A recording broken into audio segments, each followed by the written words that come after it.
Hello and welcome to Nutmeg's Investor Update for February 2017. I'm Bill Packman, Operating Officer here, and as usual I'm joined by Shaun Port, our Investment Officer. Hello Bill. So let's start with the markets. What's happening in the markets at the moment?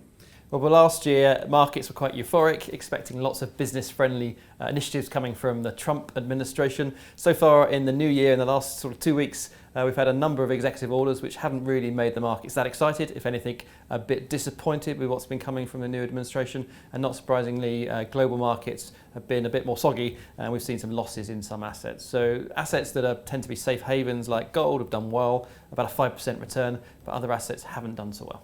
What have been the impact on our portfolio specifically? Well, not surprisingly, actually, we've seen losses. Relatively small losses, though, in the first month of the year. Losses of up to about 0.5%. So relatively small. The UK equity market in particular has been pretty flat, while we've seen some losses in other equity markets. So it's not too exciting so far this year and modest losses. Understood. Now, following Brexit and Trump, we're now looking forward to all the excitement of the European elections. Can you give us a flavour for what we can expect in the portfolios in the coming months?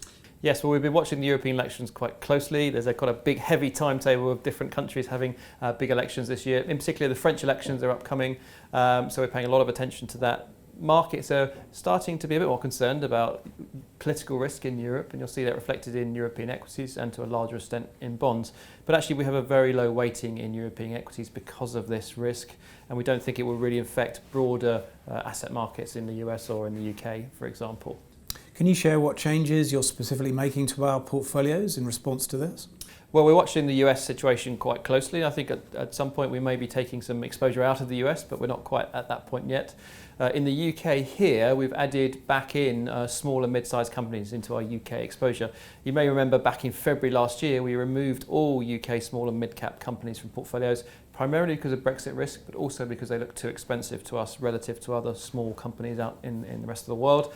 We've now added back in UK mid-cap companies because they're a bit cheaper, and actually I think the outlook for the UK economy is reasonably okay to add back in that exposure. Now, finally, a question from one of our customers. With the slowing house prices since Brexit, the inflated housing market, and many predicting there could be a UK housing crash in the next few years, how well protected are Nutmeg's investments? Well, I think we predict a housing market crash every year if you look at the media. Certainly the housing market has slowed quite a lot, particularly in central London and the southeast. And we have some measures coming through from the Bank of England which will make mortgages hard to get, mortgages more expensive, which is going to actually probably add a bit more weakness to the UK housing market. But the prospect of a big slump, it seems very unlikely. Interest rates are not going up anytime soon, and the labour market seems relatively strong. So we're not expecting a big change in the housing market, but if we did, we would make some big adjustments to our UK equity holdings in particular.